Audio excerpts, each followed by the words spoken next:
Welcome to the Empower Hour. It's Rodney Allgood, Coach Rod here with another episode of your favorite Sunday program. I know it is. If it's not, it should be. Anyway, if you are watching us on YouTube, go ahead and hit that subscribe button if you're not already subscribed, and like and share and comment, and let's get this video. Let's get it some traction so a lot of people can learn the golden nuggets that we share on our Empower Hour. And for those of you watching in the Facebook group, thank you for watching us live. It's always great to have a live audience that we're speaking to. Today, we're going to be talking about learning to let go. It's important to know how to let go of things in life. This is why we stay stuck. We hold on to things that aren't serving us any longer, and we want things to be different than what they are. And that's just not life. That's just not how it works. We've got to be able to let go of things so we can move forward with life. And today we're going to be talking about different things that we need to let go. And this is not just a XJW thing. This is for a lot of people. A lot of people don't know how to let go in life. They hold on to things, they stay stuck in the past. And remember, where you focus your energy determines the kind of result you get in whatever particular area of life. So we want to put our energy on the right thing. So we're going to be discussing some different places where we need to let go. First of all, one place that I found that was very important to let go, and I did not move forward with my life after leaving the witnesses until I let go of my story. Yeah, I had a story that I carried about my life, about my past, about I had a story. I was stuck in anger and my life fell apart. I was stuck in anger, and I shared with anyone who would listen this story about how the witnesses messed up my life and how growing up that way messed up my life. I had a story about everything. And your life is not going to be any bigger than the story that you are telling yourself. Your life will always reflect the story. So if you are a victim, you will stay a victim. I was a victim. I had all these things that the witnesses had done to me, and all this story about wasted time and this and that, and this is why my life is upside down. And I wouldn't let go of my story. You've got to let go of your story. You've got to be able to tell a new story. If you have a story of being a victim, you're going to stay a victim. Nothing's going to change in your life. You're only going to live up to the story that you're telling, because there's three components of your mind. There's the conscious, there's the subconscious, and then there's the super subconscious. Now, the super subconscious part of your mind is always trying to make you correct about what you believe. It's always just looking for evidence of what you believe. And when I was focused on the JWs, it was crazy. When I was focused on the JWs, I saw them everywhere. They were everywhere. They were at their carts everywhere. I mean, you really bring into your existence what you focus on. I know this is a fact. I saw them everywhere. I remember getting divorced, and one of the first things I did is I jumped on a dating site, which a lot of people do, right? And I kid you not, I went on dates with three girls that told me we're at dinner, and the subject of, I don't know, somehow the witness thing came up. Three girls that were ex-witnesses. Didn't know it, on a dating site. Or two are on a dating site, one I randomly met. I was just attracting all this witness stuff because I was focused on it. It matched my story. It was crazy how much I used to attract this stuff into my life. And when I learned to change my story, these things no longer happen. I rarely see witnesses. I rarely see them in their carts. I rarely have any interaction with Jehovah's Witnesses because my focus changed and my story changed. And I went from being a victor to a victim to a victor. Everyone has a story. Everyone has things in their life that went wrong. Everyone has had to come back from something. But regardless of what it is, we got to get over it. We've got to tell ourselves a story that creates possibilities and opportunities in our lives. And part of the magic of creating what you want in your life is telling a story that you buy into, that you believe, telling a story of what's going to be, even if it's not so yet. When you accept the intended consequences, that's how you live with intention. When you accept the intended consequences, even though it's not your reality, you will make it your reality. Again, you have set your super subconscious mind to accept that as fact, and then it will look for the things that make that true. So where are you putting your focus?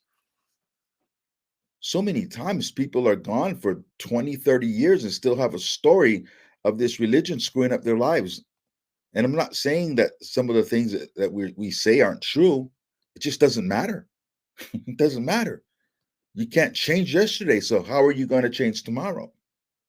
Remember, today is not about today. What's happening today is not about today. Today is the consequences of our choices and decisions of yesterday. That's what we're living today. But when we stay in the past, we keep creating the same thing because our emotions aren't changing. We're creating the feelings of yesterday because we're stuck on yesterday. And then we feel like we're in this constant loop. Nothing's changing in our lives because we're not allowing it to change. We've got to let go of our story, regardless of what it is. You can have two people who have a horrendous accident, two people that maybe they were hit by a drunk driver. Okay. And both these people were told that they'll never walk again. And the first person gets depressed, understandably so. I can't imagine what that must feel like. He gets depressed, he starts drinking, he just refuses to live anymore. He loses his marriage. His wife just kind of gives up on him because he's given up, and his whole life spirals. It's in tatters. He loses everything. The second person becomes a motivational speaker and inspires people to not quit. Begins doing marathons in his wheelchair, learns to play tennis in his wheelchair, just lives this amazing life, inspiring millions of people. And the second person lives a more impactful life because of what happened, more impactful than he would have ever lived as an able bodied person. He took what was supposed to be a curse and actually made it a blessing and lived a more impactful life, left a legacy bigger than it ever would have been if that never happened. And the other person did the opposite. Same circumstance, different story. So, what are you going to do with your story? You must let go the story of yesterday and begin telling a compelling story today. And if you keep telling that story, your subconscious mind will start to believe the story. It believes what it hears over and over again. That's how you got programmed as a Jehovah's Witness. You heard the same thing over and over again. That's what programmed your mind. Now you're going to program your mind yourself. You're going to tell an empowering story that past of yours served you for whatever reason, that you're going to flip it and use it to your advantage, and then you're going to obtain new knowledge. You're going to learn new things. You're going to mix it all up. Your past is part of your journey, but it's not your story. It's part of your journey, like a hike. It's part of your journey, but it's not your story. And now you're going to new heights. Now you're accomplishing new things. Now you're mixing it all together. Everything is part of your journey. When you were in grade school, that's part of your journey. It doesn't need to be your story. When you were in high school, it's part of your journey. It doesn't need to be your story. If you got picked on in high school and bullied in high school, we don't need to be focused on that 30 years later, right? It's part of your journey, but you learn from it, you grow from it, and everything in life we learn and grow from. And your past is only there to teach you to learn and grow from so you can become a better version of you today and you can project something greater in the future. So let your story go. Number two, let go of your identity. your identity that you had, your identity as a Jehovah's Witness. See, there are a lot of witnesses leave the religion and they don't create anything new. All they have is loss. What I mean by that, it's there's a void in them, right? Because they had this great community. I'm not going to say witnesses have a bad community. The best thing about being a Jehovah's Witness is the community that you have. It's easy to have people around you. But sometimes people leave the religion and they don't arrive anywhere else. You leave something and you arrive nowhere else, and their identity is still wrapped up in the JW. All they do is put an X in front of it. Nothing really changed. They didn't add anything to their life. They just became an ex-JW, and the focal point of their life is still the religion, even though they left it. Allow yourself to become someone new. Allow yourself to grow into someone else. Allow that growth. And the more you grow, the more it will bother you less, because none of it will resonate with the person that you are today. And I think that's why I see less of the JWs, even though I do this work helping ex-JWs. It's not a focus of my life. When I'm not working with this group, it's the last thing on my mind. It's not like I need to dwell on any of it. I don't watch any documentaries. I just don't care. I just don't care. A lot of people ask me what I thought when they changed their policy with women wearing slacks and beards and all the. I don't care. Just they do what they do. It's not a part of my life, right? Because I've been able to create a new identity. So when these things affect you so much, your identity is still tied to it. When you let it go, it's just not. Remember, the opposite of caring about something is not anger. The opposite of caring about something is apathy. It's indifference. I'm indifferent. I don't care. Right. So when you get to that spot, oh, there's so much freedom there. There's just so much freedom. It's awesome to be in a space where it just doesn't affect you. You just your emotions aren't tied to it. So if you're not there yet, it's okay to not be there yet, but have that as a goal where you're going to embrace a new identity. And that's why when people are talking to me who are witnesses, maybe family members, the reason why they don't trigger me is because I know they're not talking to me. I've said this many times on these broadcasts that um, people who do not grow are never talking to a person that grew. People who don't grow can't see the growth of a person who grew. Only growing people see the growth of a person that's growing. People who do not grow will always speak to who they knew or who they wish you to be, not who you've become. They're incapable of seeing you. They can't. It doesn't even frustrate anymore. I know they can't see me. So when I deal with them, they're not talking to me. Whenever I got to deal with my ex-wife, I've been divorced for like 15 years or something like that. She's never talking to me. She doesn't know me. She's talking to a version of me from 15 years ago. My family who are witnesses are never talking to me. They're talking to a version of me from years ago. They can't see me.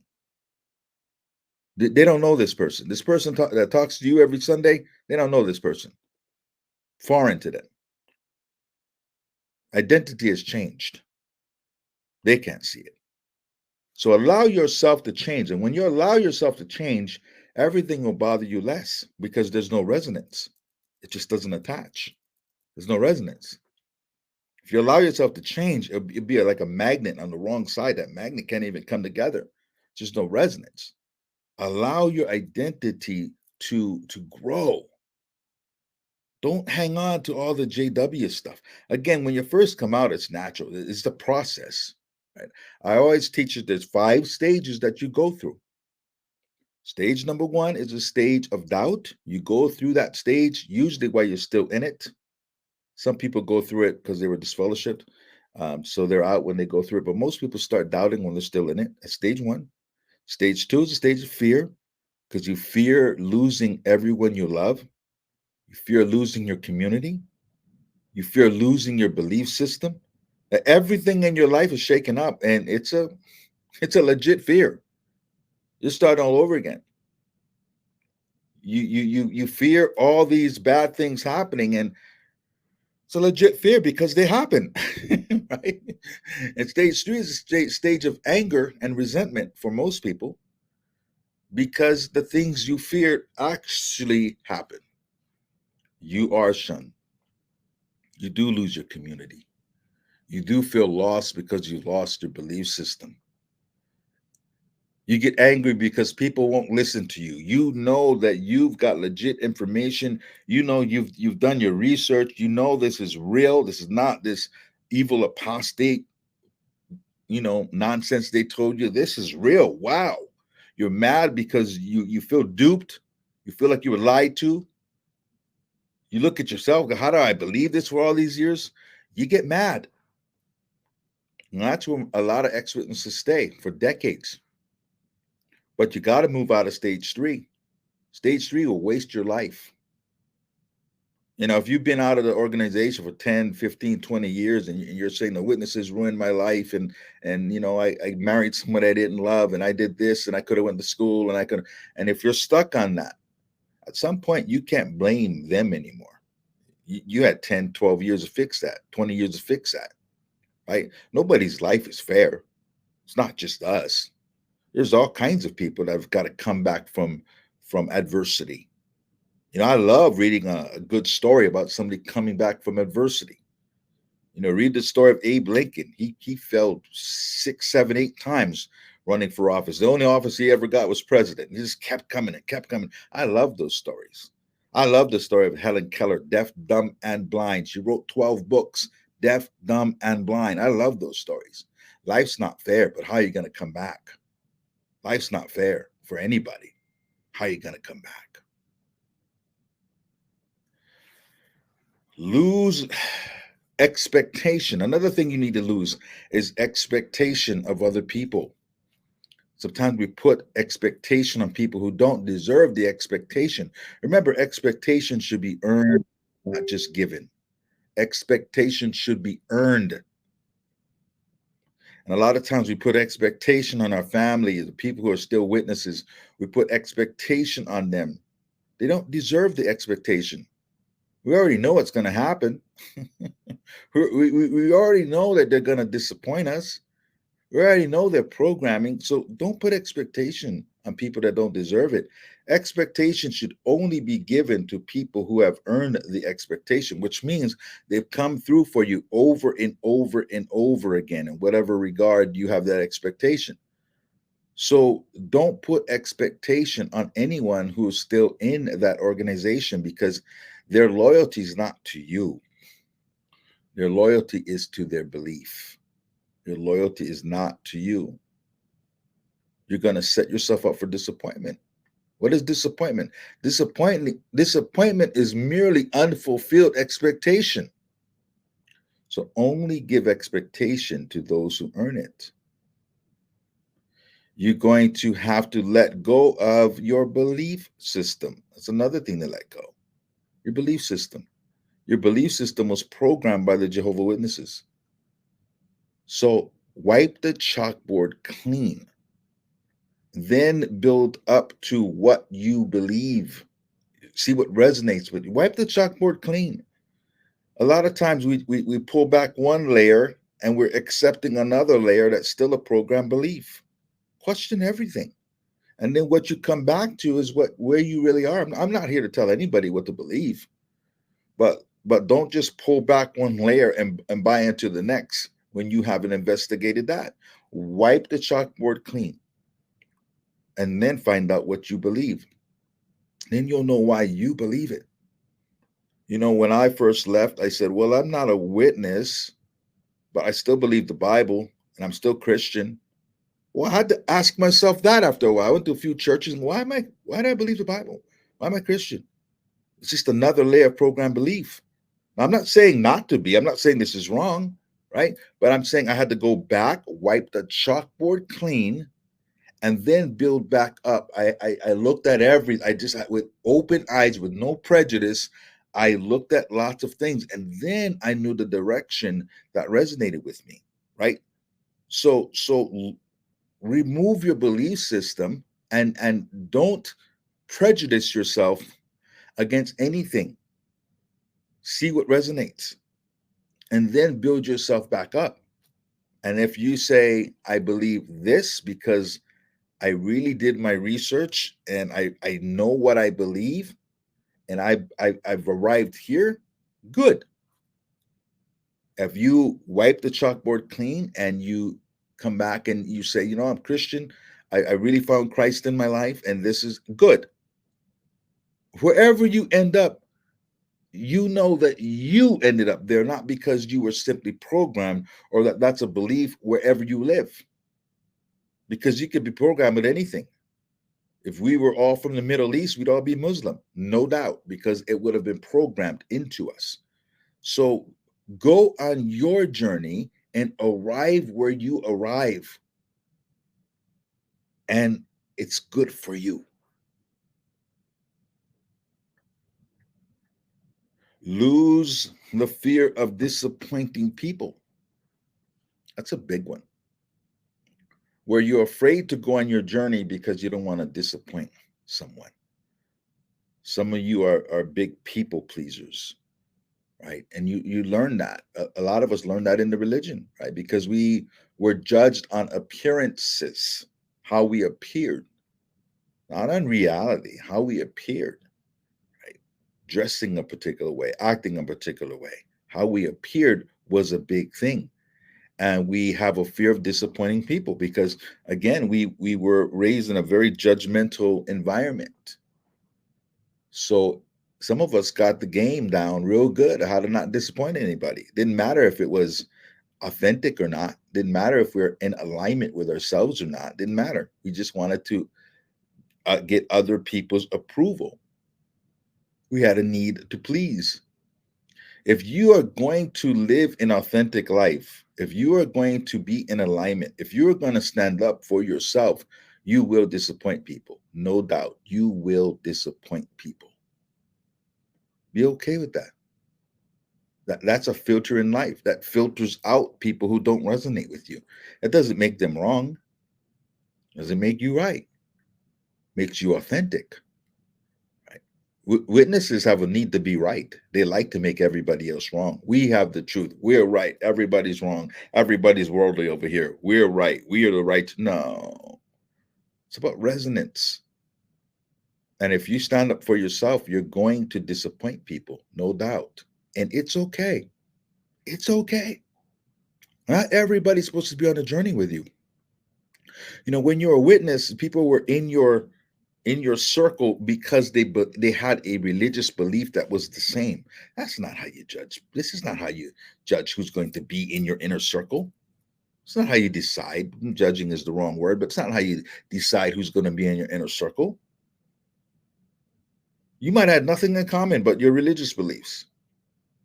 Right? Not everybody's supposed to roll with you. And it's not about being right or wrong. It's about what resonates. And some people that might not fit here might fit here down the line. So people that you resonate with now, you might not resonate with later. And that's another one, learning to let people go. You're going to outgrow people in life. And again, this is not a Jehovah's Witness thing. That's for anybody. You outgrow people. You outgrow people. If you're somebody that's learning and growing and progressing and is open to questioning things, you're going to outgrow a lot of people.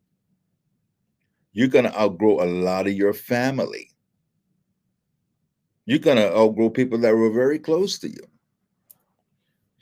You ever roll into somebody that you were really close to as a child, right? Maybe it was one of your best friends, and then you moved away, you didn't see each other for years, and you get back together again. You're like, I have nothing in common with that person.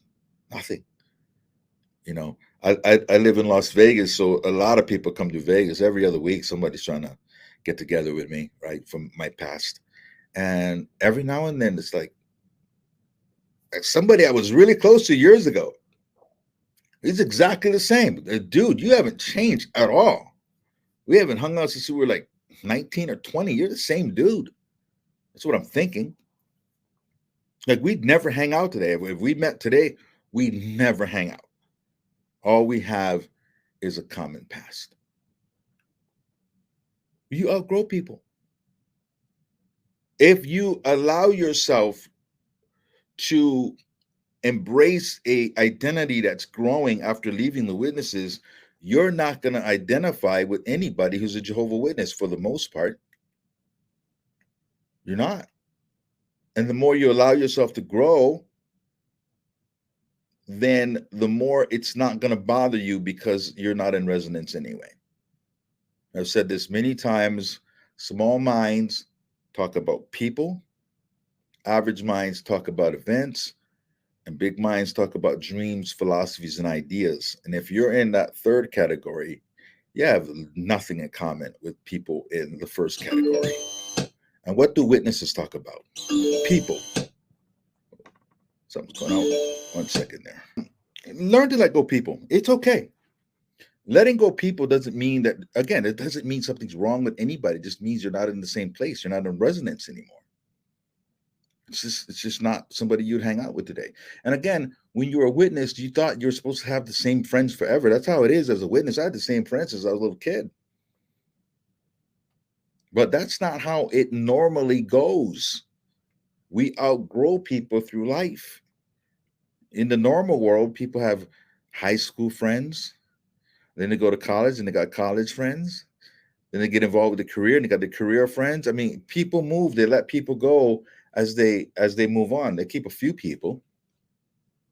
Remember, people are a reason, a season, or a lifetime. Reason, season, or lifetime. People aren't supposed to be in your life your whole life. Not everybody. So let people go when it doesn't resonate. Don't force it. Again, don't people please where you're forcing people in your life that no longer resonate. And you can love them. I've got some people I've kind of let go recently. I love them to death. If they need anything, I'm here for them. But we're just not in the same space anymore, and it's okay. And lastly, I would say let go of past mistakes. Don't hold on to things because you made a mistake in your past. Yesterday doesn't exist only in your mind. And some of you might live a life where you are just judging yourself or stuck in self-judgment and not letting yourself thrive because you are not viewing yourself as worthy because maybe you made some horrendous mistake. Your mind gets sick just like your body gets sick. And you may have made a mistake in your life because you just weren't mentally right at a particular time in your life. Allow yourself grace. Give yourself grace. Don't hold this up. Don't hold yourself hostage of your prior mistakes. A lot of people do this. You may have made a horrendous mistake in your life, and understand this about people. The main difference between people is that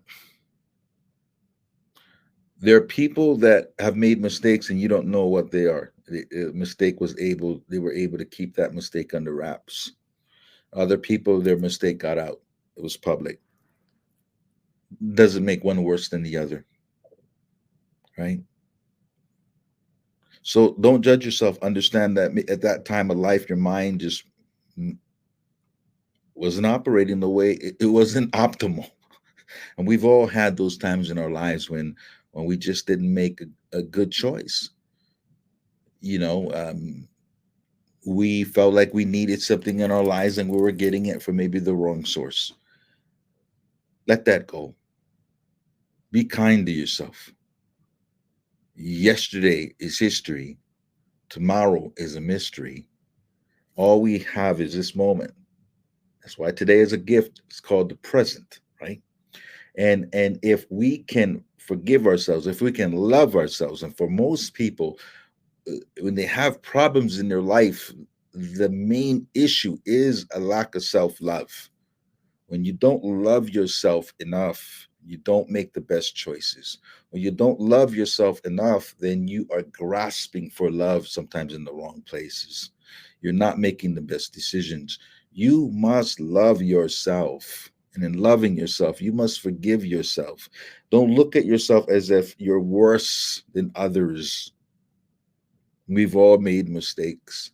Some people had the advantage of having great mentoring, great parents, great people around them that were able to keep them in the right direction. So maybe they made less mistakes. Some people have to figure life out all by themselves. Some people got the spillover from parents that didn't get it, from parents who made bad choices, from parents that never ever tried to improve. And then you got to work through that. Life's not fair. We've all going through things. And some people start life in the hole. It's like the person that runs the marathon and they're in the back of the line. They actually got to run a longer race than the people up front, don't they? Because they're further back and they got all these people in front of them. So that's some people. Life's not fair. But the more you come through, the more you come through, the better inspiration you are for the world. It's the people that come through the most.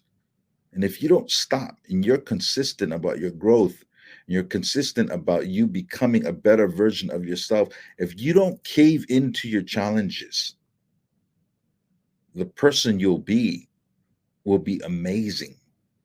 It's the challenges.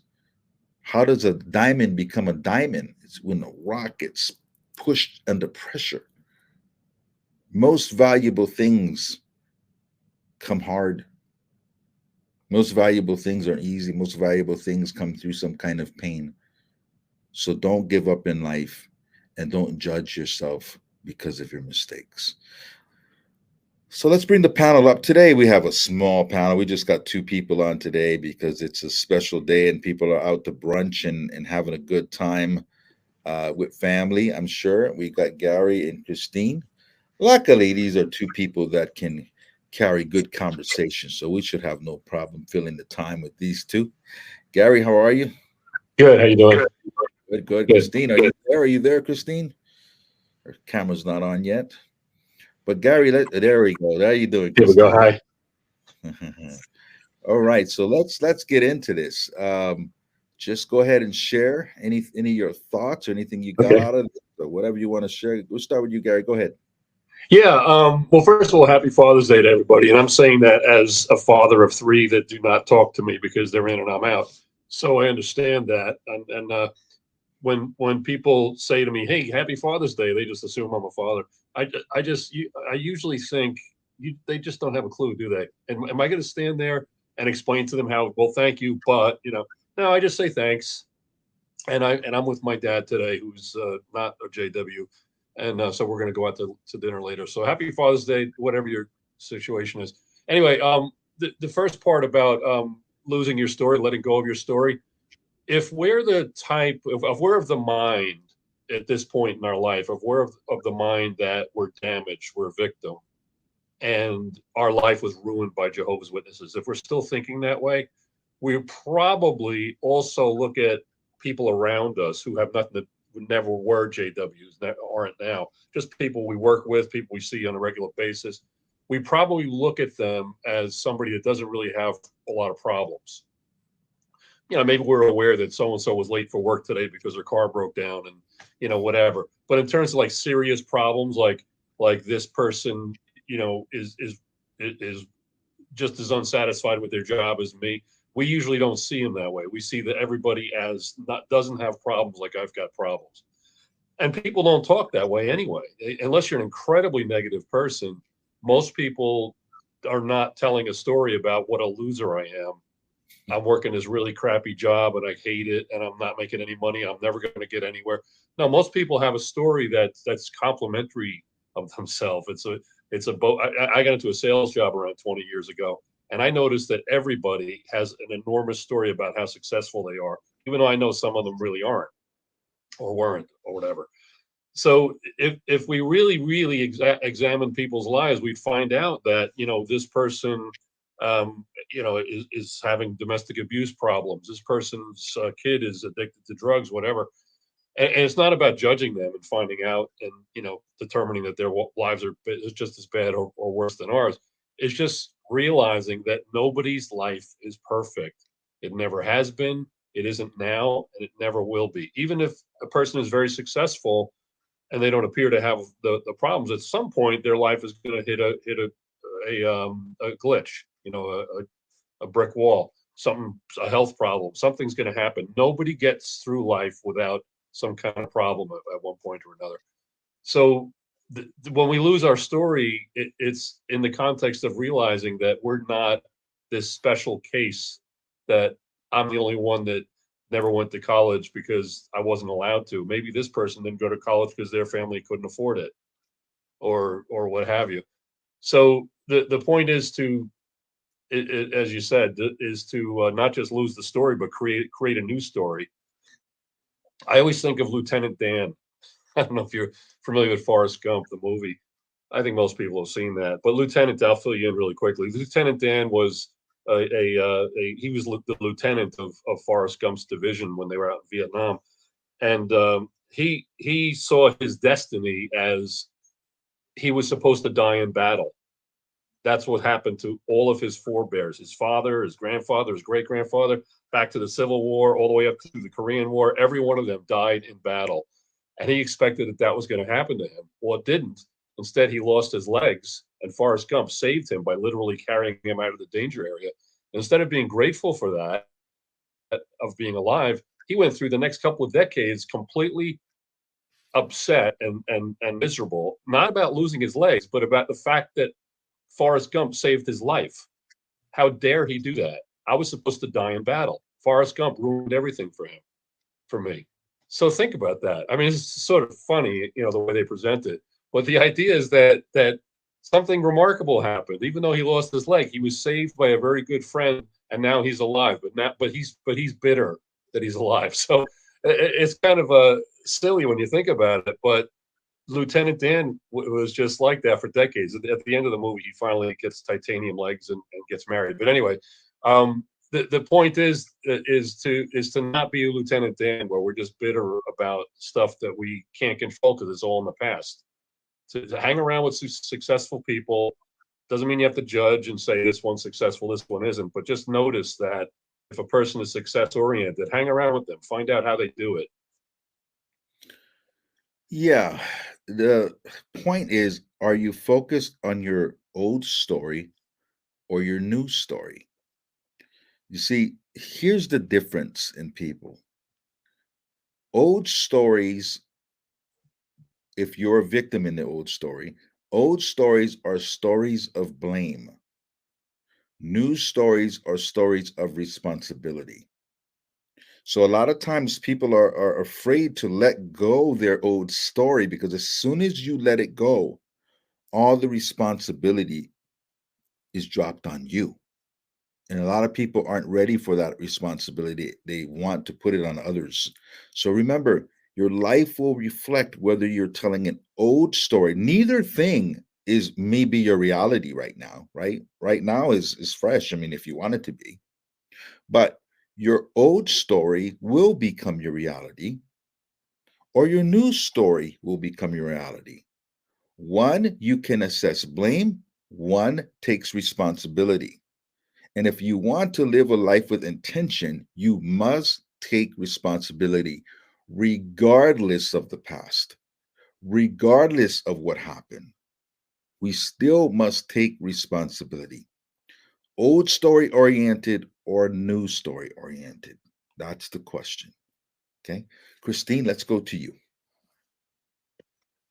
Thank you so much, and happy Father's Day to any of the dads that are here, maybe listening.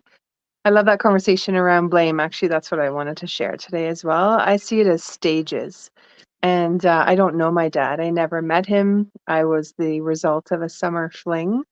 And so, growing up, never knowing that piece of me or that part of me, even if I have other siblings or a whole other family, when I was very young, I took it very personally. It definitely affected my self-esteem, not knowing or even that he knew about me, but never came to find me.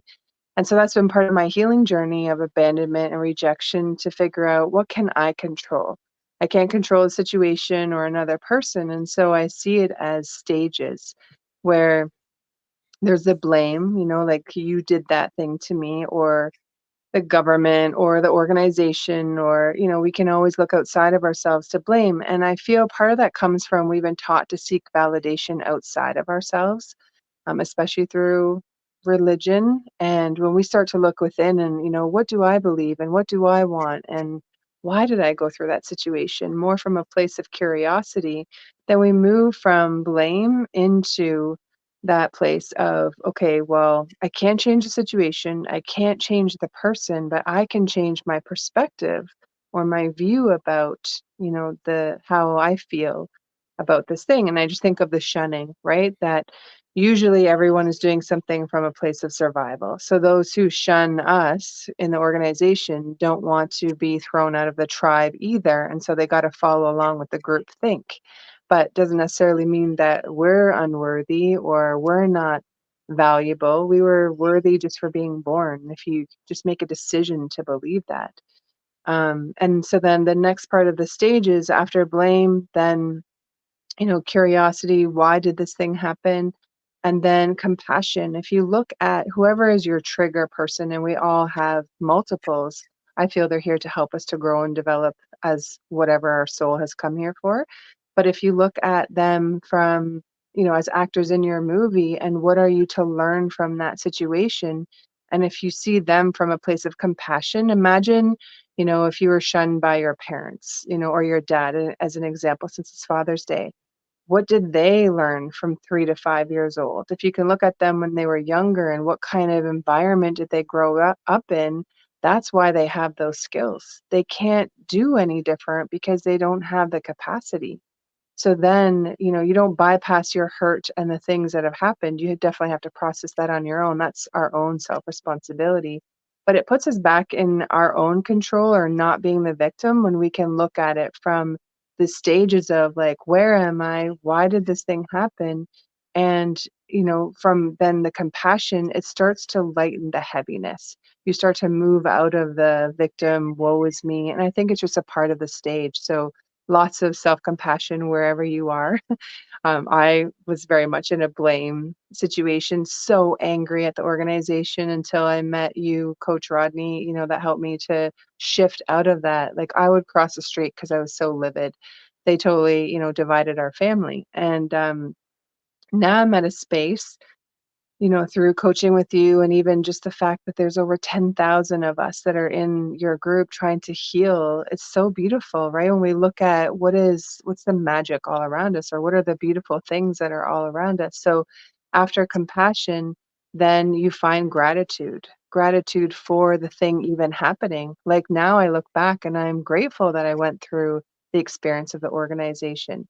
I learned discernment. I learned how to read others. I learned how to teach and how to speak by going door to door, like looking for the golden nuggets in that gratitude of like, okay, it was hard and I didn't love everything, but what can I take out of it that I can actually use now? And it doesn't leave me feeling heavy. And then the last stage is laughter. If you can look back at any situation and you can find some kind of humor or silliness or like, whoa, I can't believe I believed that or had to do that, then you fully have healed. And if you can come to a conclude or being able to speak about whatever situation with the energy or the feeling of it very neutral, same as saying the sky is blue, that person shunned me as an example, then you've healed. You fully have healed it. And if you cannot, then that's your starting point. Then you know where you're at and what part of the stages to move through. Very similar to the 6 stages of grief, right? Of shock and anger and all the things. And so it's just if you can know where you are, then actually your brain knows how to help you to move up out of the situation. Love it. Love it. Understanding, just recapping some things that you touched on. Seasons. There are different seasons of life, and you just have to realize when one season's done, right? When you're done with the season, other people might still be in that season, but you're moving on to a different season of life, and you got to allow yourself to go to that next season. Not everybody can come with you. Don't put anything beyond your purpose. Your purpose is massive to live life that you prevent yourself from living your purpose because you're hanging on to something that you don't like from your past, or you're trying to grab people to come along with you, um, who are not willing to come along with you, and your life goes by. Don't put things before yourself. And I don't mean that in a selfish way. I mean, when you put yourself in first position, that's when you have more to give others.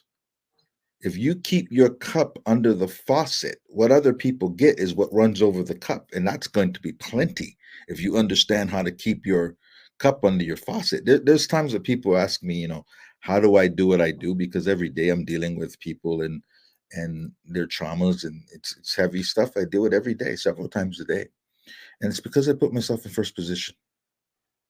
Right? If anybody who follows me on Facebook sees, I'm always having a good time, even though I deal with that stuff. Right? I'm always having a good time because I keep myself full. And a lot of times people think that putting yourself in first position is selfish. No, you always have more to give. You're not doing yourself any favors if you are trying to give to others from an empty cup. You will run yourself dry. So put yourself, your purpose, put that all in first position, because at the end of your life, you will not ask this question. The question you will not ask is, did I make everyone else happy with the life I lived? If you missed your purpose, you will be unhappy. Trust me when I say that. Understand that when it comes to religion, sometimes you just woke up first. So because you woke up first, cut that trail. You're the Harriet Tubman. Right? For those that live in America, you're the Harriet Tubman. She freed hundreds of slaves, right? But she knew the path to freedom. So make sure that trail is cut for when people wake up. Make sure you get yourself to happy first. A lot of ex-witnesses, they wake up and they're like, you know what? I need to wake people up. And they're mad, they're unhappy, they want to they want to protest. They're just really unhappy people thinking they need to wake everybody up. No, they're happier than you. The truth of the matter is those witnesses are happier than you. And they're not going to want to follow you because you're angry. People don't follow angry people. They're looking at you. Why do I want to be like you? Get yourself to a happy place first before you worry about waking anybody else up, because they don't want to follow an angry person. And if we feel like it's our duty to make everybody think like us, we're no different than witnesses, are we? Everybody gets to be on their journey. For some people, being in that world works for them. Some people need the structure. They need the structure. Their life was a mess, and that structure, they think it's Jehovah. It's not Jehovah. They have structure that's keeping them in line. And if that works for them, that's where they might need to be until they don't need to be there anymore. She mentioned having compassion, and again, hand in hand with what I just said, have compassion, allow people to be on their journey. Just make sure that you stay on yours. A lot of life is pain management. A lot of life is pain management.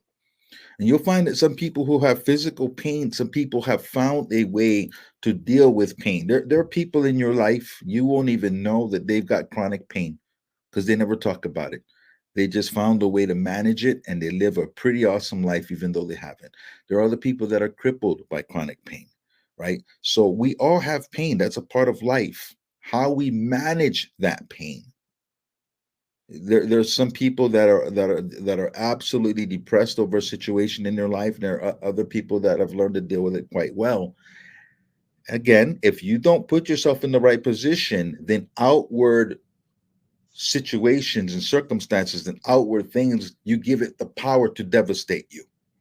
If you don't know your power, if you're not putting yourself in the position you should put yourself, things outside yourself have the power to either give you or take away your happiness. And you don't want to be in that position. Okay, my friends. All right. Any other shares? Yeah. Whatever we believe about ourselves, excuse me, whatever we believe about ourselves, we're right. I've heard that a bunch of times, but it's really true. If we believe that we are a great sales agent, or let's say, or a great mother or great father, we either are or we're going to be. if I believe I'm a victim, then I'm going to be a victim. I'm the one that decided it. It's not because somebody made me a victim. It's because I decided that's what I am. So it's a mindset, and I know it's hard to, sometimes we examine it and we'll say, well, yeah, but the fact is, this is where my life is now, and there's no denying it. This is the way it is, and I'm struggling. All right, that's true, maybe true, but try reminding ourselves, like whether it's writing yourself a note that you'll see in the morning on the bathroom mirror or on the ceiling of your bedroom or whatever, just whatever you have to do to remind yourself to believe that I'm more than that. And it might not be a miracle tomorrow. You woke up and I told myself I'm not a victim. I'm a whatever I want to be. It might not be that we're going to have a miracle by the end of the day where we're all of a sudden offered an incredible job or something like that. But given it enough time, if we really transform our mind over to where we really believe positive things about ourselves, eventually it's going to happen. So it's whatever we believe about ourselves, we're right. Very good point. And again, coming from a background where we're told what to believe, we're told what to believe about the world, we're told what to believe about ourselves. Understand this, ladies and gentlemen, what Gary said is absolutely true. What you believe. And a lot of times our belief is based on what our parents believed about us, what other people believed about us. We took other people's ideas, what the elders believed about us. We took all these other people's ideas and adopted that as our own. So if you felt like you're not enough, and again, validating the ideas of people still in the religion, we got to stop that. You cannot validate one person who's a Jehovah's Witness. You cannot validate their opinion at all because it comes from a different world. It's what you believe about yourself, what you can convince yourself to believe will become your reality, what you can convince yourself. So watch who you validate in life. It's what you believe about yourself, and you've got to let go of limiting stories. You've got to understand that self-belief and self-confidence, because with the witnesses, they try to get you to believe that this is thinking too much of yourself, or that is thinking too much of yourself.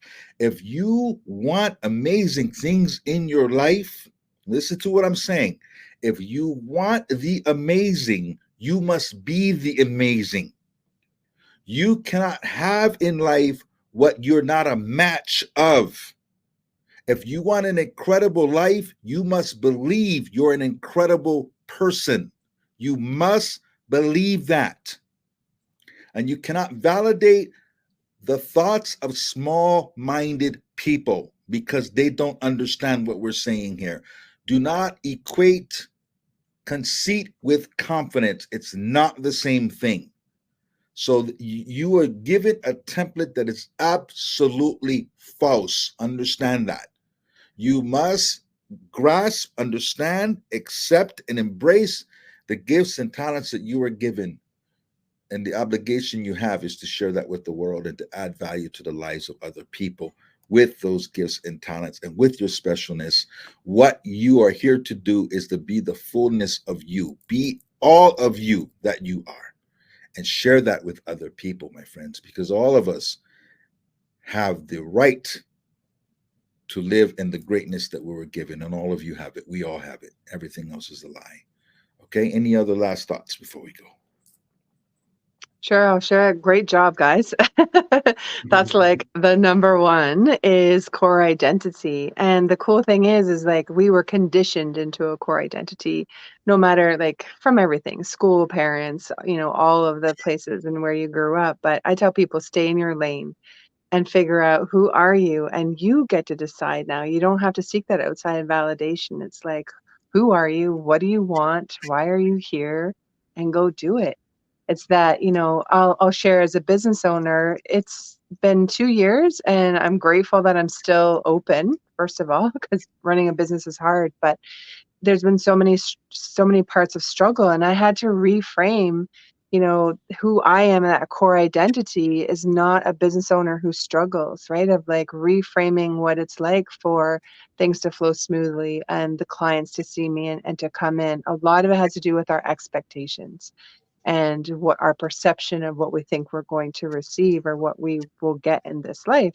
And mainly from the organization, there's so much like I want to say fantasy thinking, right? We were taught like wait till the new earth, wait till after Armageddon, things are going to be better, right? Set things aside. You don't need to worry about that. It's always like waiting for this future. Same in spirituality and even with new age, there's a lot of escapism. And so if you can come into the present moment of like what's real for me or what do I want to have, you have full say. You want to go and take a new course or become something, go do it. No one is stopping you. You get to be the one who chooses what your core identity is, so that when you lay your head on the pillow at the end of the day, you are the one that feels really good about how the day went or what you're moving towards. So I feel over everything, core identity is always the number one thing to look at and figure out, even to heal the root of like, not feeling worthy or fear of criticism or fear of abandonment. It came from somewhere else. It was someone else's story they told you and you believed it based on probably childhood and the things that were going on. But you get to reframe it now to whatever you want. And that's the best part, is no one is stuck. You fully get to own who you want to be. So let go, let go, let go, let go of things that don't serve you and embrace belief, belief, belief. That's what it's all about. Embrace belief. Keep letting go the things that don't serve you. So to send you out on your Sunday fun day, take note of this. If you knock, it shall be open. And if you ask, you shall receive. Now, what you need to find deep in your heart is faith and to believe. You see, having doubt is just like poison. It spreads death to all your dreams. But you having faith is the expectation that what you see will come to be. Now, never let anyone around you tell you what you can do, for they can't comprehend, nor can they understand a dream that was meant for you. The word fear stands for false expectation, appearing to be real, but fear will dissipate. If you have faith, you'll find the strength that you can feel. Now, you've heard this said before, that there's nothing that you cannot do. Learn to let that sink deep in your soul and know this to be true, that if you believe down to your core, there's nothing that you can achieve. And it all begins, listen close, my friends, with the dream that you believe. My friends, have a happy Sunday fun day. Go out and make this coming week an incredible week, and we will see you next time.